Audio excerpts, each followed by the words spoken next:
हमारे साथ पूर्व मंत्री और वर्तमान में विधायक जमशेदपुर से सरयू राय जी हैं। सरयू राय जी, राज्यपाल से मुलाकात के लिए मुख्यमंत्री हेमंत सोरेन अपने तमाम महागठबंधन के विधायक और मंत्री के साथ गए हुए थे।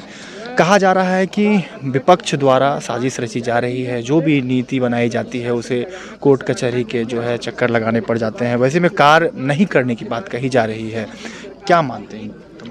देखिए, पक्ष विपक्ष के अपने तर्क हैं।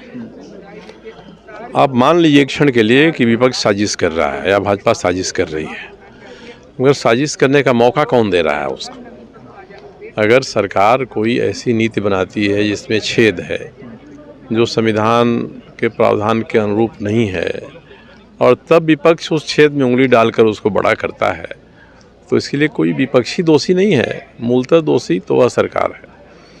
सरकार जो भी चुनकर आती है, जिस वर्ग के समर्थन से चुनकर आती है, उस वर्ग के लिए कुछ विशेष करना चाहती है, और ऐसा चाहने में कोई हर्ज भी नहीं है, कोई नुकसान भी नहीं है।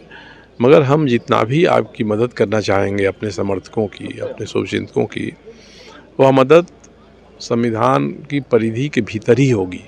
संविधान की सीमा मर्यादा की रेखा जहाँ ख़त्म होती है, उसके बाहर हम खींच कर ले जाएंगे, तब यही स्थितियां उत्पन्न होंगी और लोग न्यायालय की शरण लेंगे। पिछले 22 वर्षों में यहाँ नियोजन नहीं हो पाना, एकमात्र इसका कारण मेरे हिसाब से यही है कि नियोजन नीति के मामले में हम मिर्ग मरीचिका के पीछे भाग रहे हैं और एक तरह से अपने समर्थक वर्ग को भी धोखा दे रहे हैं। मिर्ग मरीचिका के पीछे भागने से प्यास नहीं बुझती है, जो भागता है वही पस्त हो जाता है अंत में।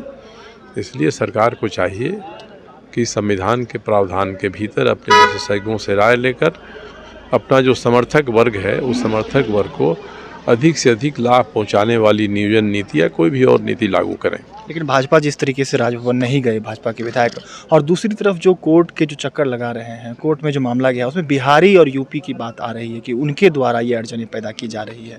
अब मुझे नहीं पता है कि जो चयन करते जिन्होंने याचिका दायर की उसमें कितने बिहारी थे, कितने यूपी वाले थे, उनके नाम सामने आए तभी कहा जा सकता है। इसलिए जो व्यक्ति यह कहता है सबका नाम भी देना चाहिए।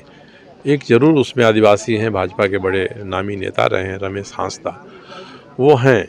मगर मान लीजिए कोई भी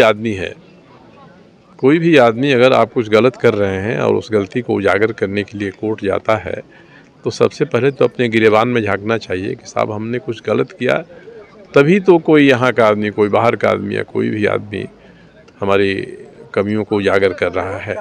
इसलिए विशेष ध्यान तो सरकार को इस पर देना चाहिए। केवल बाहरी और भीतरी के नाम पर हम एक मरीचिका के पीछे भागने की कोशिश करते रहेंगे तो कोई लाभ इससे दूरगामी राज्य को नहीं मिलेगा। क्या 2023 में युवाओं को सौगात मिलेगी? नई नियोजन सरकार बना लेगी? मुख्यमंत्री कह रहे हैं कि मैट्रिक इंटर को हटाएगी। नहीं, नई नियोजन नीति सरकार बनाए, सबसे पहले जो नीति बनाती है उसकी न्यायिक समीक्षा आप नहीं करा लेना। जो जज होते हैं वो जज भी तो वकील ही पहले रहते हैं, तो जो बड़े वकील हैं जिनसे ये 50 मुकदमों में भारी फीस देकर मदद लेते हैं, उन वकीलों से ही ये दिखवा लें कि साहब हम जो काम करने जा रहे हैं ये संविधान की कसौटी पर खरा उतरेगा कि नहीं उतरेगा, ये करके देख लें। नियोजन नीति बन जाएगी, स्थिर रहेगी और लोगों का नियोजन भी हो जाएगा। एडवोकेट जनरल जिस तरीके से ईडी वाले मामला में आए हैं घेरे में, तो अब ये हमने अखबार में देखा है। एडवोकेट जनरल हम लोगों के बहुत अच्छे मित्र हैं, परिचित हैं। भेंट होगी तो उनसे पूछूंगा कि जो बात है उसमें कितनी सच्चाई है, और ईडी ने सबूत दिया है वह सबूत कितने गंभीर हैं।